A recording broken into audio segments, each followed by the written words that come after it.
And police let me take him, and he said no, he didn't have time because they were in car seats, and it was going to take time for me to get him out of the car seat. And he just told me, he said, but I won't hurt him, and he just took off. But he had a gun, and my big thing is they were screaming, hollering, crying, and I'm just scared that he just lost his patience or something. You know? I plead to the guy, to the man, me and my wife plead to him to please return our children to us safely and unharmed. We love our children very much, and we want them returned to us safely. Suzanne Smith, probably one of the most delusional and psychotic women in America. One of many. There's probably a lot out there. For those that don't know who Suzanne Smith is, she is the American woman who was convicted of murdering her two sons, 3-year-old Michael and 14-month-old Alexander, in 1994. She killed them by drowning them in the South Carolina lake. This case picked up so much international attention because she had made false claims against a black man, alleging that a black man had kidnapped her sons during a carjacking. Some folks in the black community tonight tell me that there will be much healing to be done here, and it's going to take quite a while. Let's listen now to some folks, both black and white, how they feel that this healing will take place here in Union County. They're always accusing black people of doing things that they do themselves. Anytime you say black man and white woman, it's all over. You know, I mean, that's my opinion. Anytime you say a black man, that's it. And that's why a lot of us are single now. All of our men are locked up. Some of them are innocent. She wouldn't have testified that she done it. They still would be looking for this suspect. And she could, have got away with it. I feel like the reason that she did that was because it was an easy way. Suzanne Smith was born in 1971. She's 52 years old right now. But we got to talk about her case because I am so surprised that anybody would even entertain this monster mom being eligible for any parole at this point.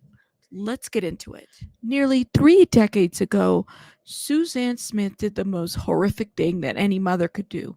She murdered Michael Smith and Alex Smith, her two young boys. Suzanne Smith strapped the two boys into their car seats in the back of her burgundy Mazda sedan and then allowed the vehicle to roll into the John D. Long Lake, 5 miles northeast of Union. Suzanne Smith was the last person to see them alive. She told police that a black man had carjacked her at gunpoint and driven away with her children, still inside the vehicle. One of the things that I remember about Suzanne Smith's crime is how she would make pleas to the media to return her children with these crocodile tears. My baby. Your mama loves you so much. And your daddy, these whole families love you so much. And you guys have got to be strong. Because you are, I just know, I just feel in my heart that you're okay. But you got to take care of each other. I was a pretty young girl when this crime happened. And when we found out the truth about what this woman did, I realized it was watching her fake cry with those tears that I realized evil really does exist in this world. From the beginning, law enforcement doubted her story of there being a kidnapping because of the intersection. Specifically, there would be no red light around that time, so no carjacking could have occurred for her to have stopped where she alleged she had stopped. There were no other vehicles when this carjacking happened, and police was able to pick up and were pretty aware that she was lying. Her demeanor, she gave herself up fairly quickly in her demeanor. They had initially searched this lake where eventually the boys and the car would have been found, but they didn't find anything initially. But when Suzanne Smith went on national media and described who had done this crime, the public went on a nationwide manhunt looking for this fictitious black man who carjacked her and her children and took her children. Her and her then husband at the time, David Smith, had pleaded with national television for the safe return of her two boys. On November 3rd, 1994, 10 days after the alleged carjacking, Smith finally confessed to drowning her children. Shortly thereafter, divers with South Carolina Department of Natural Resources Aquatics Investigation and Recovery Team made the tragic discovery. The boys' bodies were found strapped in their car seats in the back of the Burgundy Mazda, approximately 122 feet from the shoreline of the lake. Those boys didn't have a chance. There was a diver that testified around that time who said that he was able to see their small hands against the glass at the Susan Smith trial. I mean, can you imagine the trauma watching these babies' hands touching the glass window? I just can't imagine what that would have been like to see that. Eventually, Susan Smith was convicted of murdering her two children in July of 1995. It took jurors less than 2 hours to reach their verdict. There was a failure to obtain the death penalty with this conviction at that time. It was said that Susan Smith had a pretty difficult childhood growing up. Her father had committed suicide when she was only about 6 years old, and she attempted suicide herself at the age of 13, and again at the age of 17. Her stepfather, by the name of Beverly C. Russell Jr., is alleged to have molested her extensively during her high school years. Although Smith at one point described the relationship as consensual, yes, consensual with her and her stepfather, she said she enjoyed it because it made her mother jealous. In fact, Susan Smith's affair with Russell allegedly continued through September 1994, just weeks before the murders. So while she was still married, she was still having an affair with her stepfather. Susan was a child herself when she was molested by Beverly C. Russell Jr. Russell was never prosecuted, though Susan Smith's family refused to press charges against him because of his political influence. He was able to seal whatever file or paperwork they had on him because of his position and power. Susan Smith married her husband in 1991 while 2 months pregnant with their first child. Multiple affairs and allegations of cheating by both parties. One of those affairs involved Susan Smith and then a 27-year-old graphic artist by the name of Tom Findlay.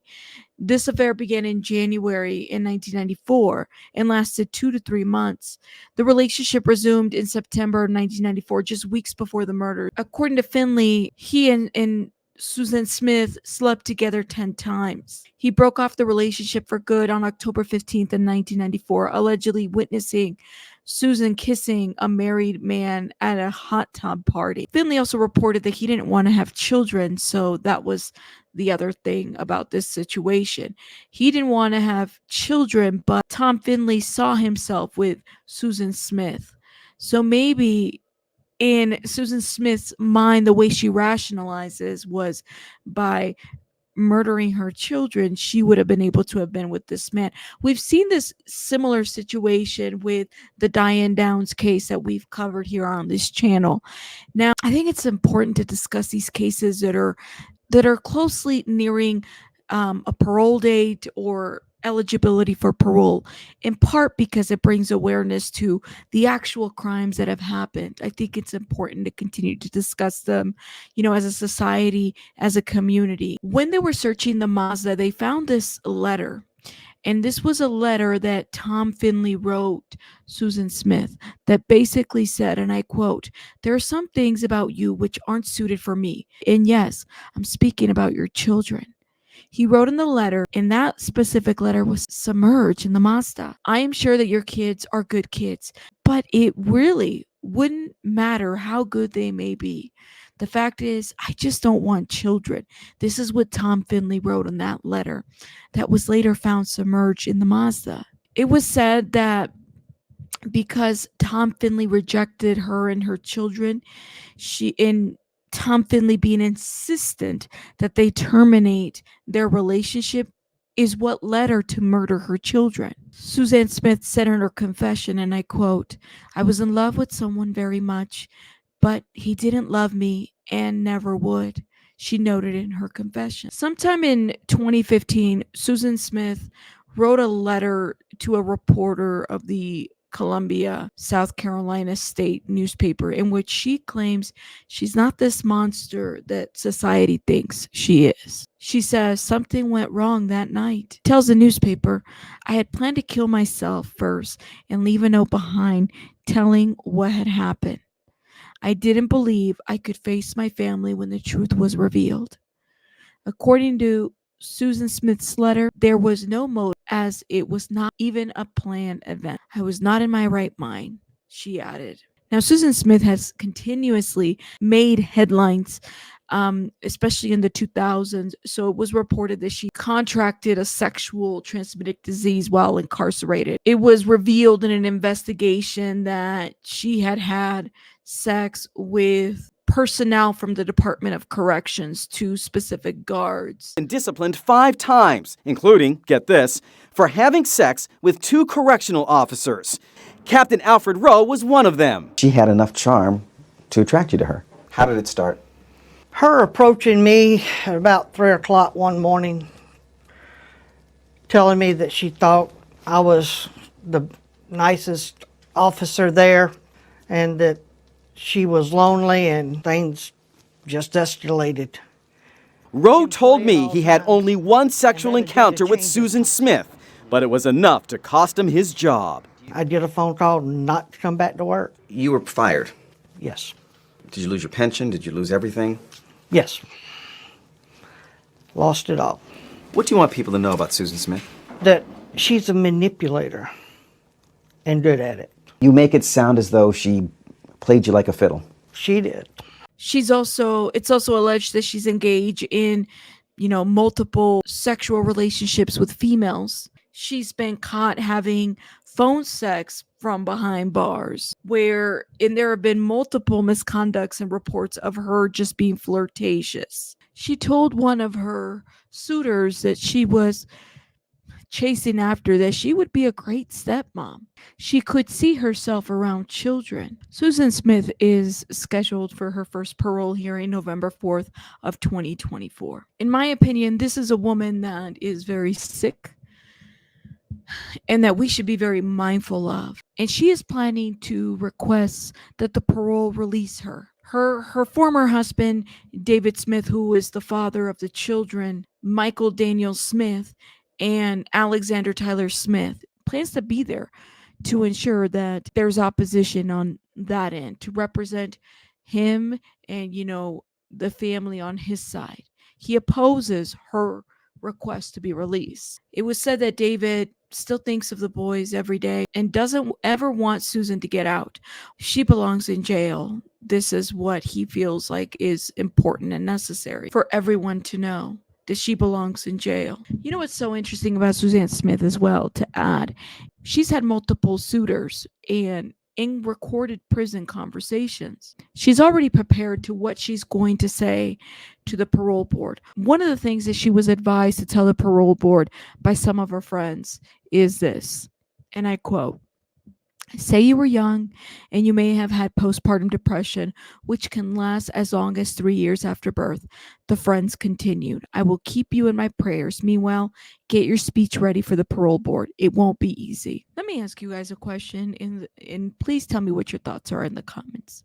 Here's this woman who has served quite some time behind bars, but I also think that there's been this lack of awareness of maybe understanding her impact to society, how her crime has impacted her family, her husband, and so many others in the community, that these little boys' lives were taken away. And she seems to have no regard or just disregard to what has happened. She's able to be flirtatious, talk freely with multiple people, pursue multiple people while behind bars, and what seems to have a plethora of fans and people that have enabled her, that are okay with her dating behind bars or having, phone sex and all that. I want to know what you guys think. Is this somebody, in your opinion, that is ready to be released in society? Is this somebody that has, sat and reflected about her crimes long enough. I want to know what you guys think about this. I will see you guys on the next one. Rabbits out. Bye, guys.